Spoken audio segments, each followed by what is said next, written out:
Continuando aqui, está sendo mostrado para vocês aqui a árvore filogenética. Essa árvore filogenética, ela está mostrando os 3 domínios, em que os seres são classificados. Então, na parte azul e na parte vermelha, nós temos os seres que a gente considera como bactéria, correto? Tanto os azuis quanto os vermelhos, bactéria e arqueia, ou eubactéria e arqueobactéria, são seres que apresentam células procarióticas, que as células não têm membranas internas. O material genético está livre no citoplasma, não tem carioteca. Desse lado aqui marrom, a gente tem os eucária, ou eucariontes, que são seres que têm célula com núcleo definido, tem a membrana nuclear, que a gente chama de carioteca. Tá? Então, observando essa árvore, a gente vê que do lado esquerdo, representado de azul e vermelho, a gente tem os seres procarióticos, e aqui do lado direito, em marrom, a gente tem os seres eucarióticos. Seres procarióticos são seres bactéria, eubactéria e arqueobactéria.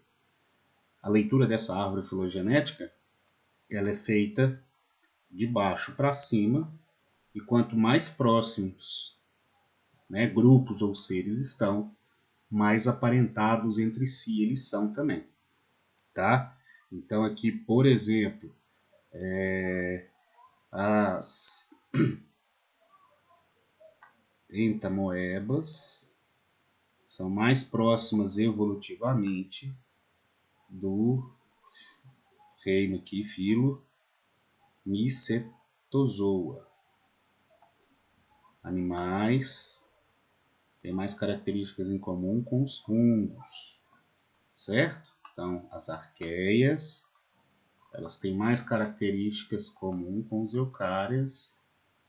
Se a gente fosse comparar os eucárias, eles seriam mais próximos das arqueias do que das bactérias. Mas a distância evolutiva aqui é muito grande. Tá? Isso é só para a gente ter uma visão de como os seres eles são classificados na árvore filogenética.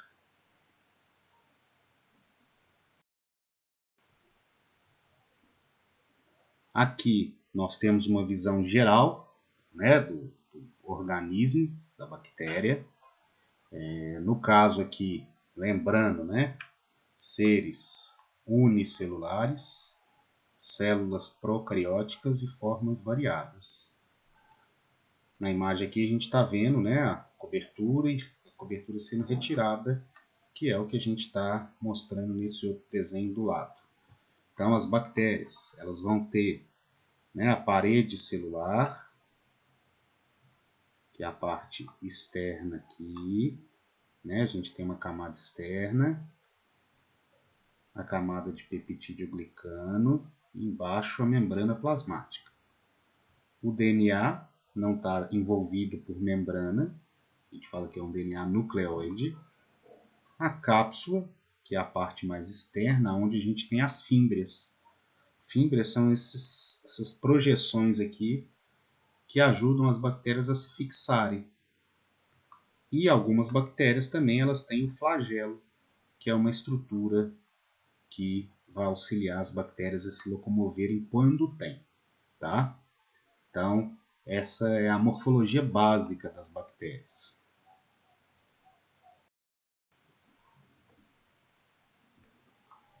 Aqui, a gente está vendo a estrutura celular com mais detalhes. Então, o nucleóide, que é o material genético que está livre do citoplasma, está solto, não tem a membrana nuclear, a carioteca, por isso que é uma célula procariótica. Os ribossomos é a única organela que a gente consegue identificar dentro das bactérias. Eles são importantes, a gente viu isso lá quando os vírus estão parasitando as células. Os ribossomos são as organelas responsáveis pela síntese de proteína. As bactérias também fazem essa síntese de proteína, né, para conseguirem construir as suas estruturas. E uma parte importante, não sei se vai dar para vocês verem, é essa aqui, um círculozinho amarelo aqui, que a gente chama de plasmídio. Na verdade, esse plasmídio, ele é um pedaço de DNA que está em forma circular. Isso aqui vai ser muito importante na hora que a gente estiver discutindo a questão de resistência aos medicamentos, aos antibióticos, correto? Outras coisas que as bactérias têm, a parede celular, né? Essa composição vai variar, e isso também vai ser importante na escolha dos antibióticos.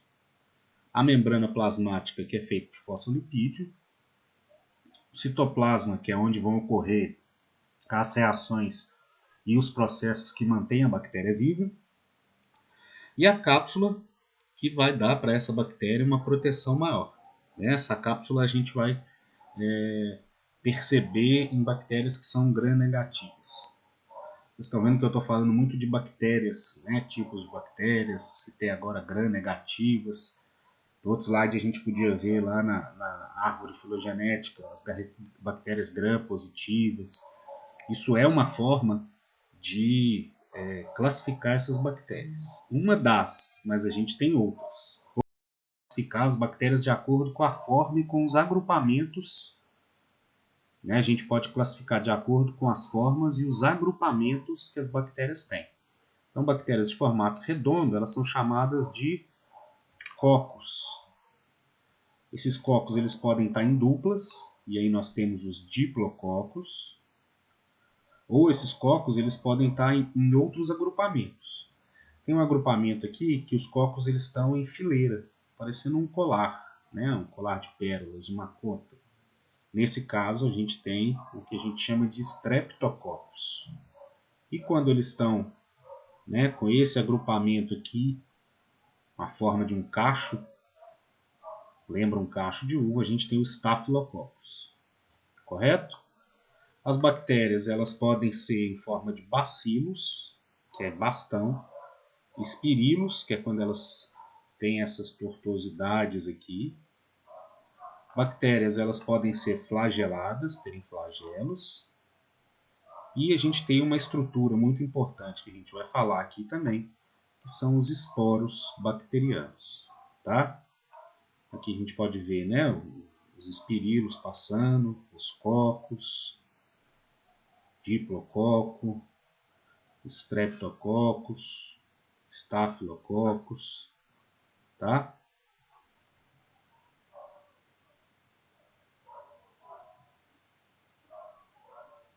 Então vocês vão fazer o favor de identificar e escrever o nome das formas desses agrupamentos de bactérias.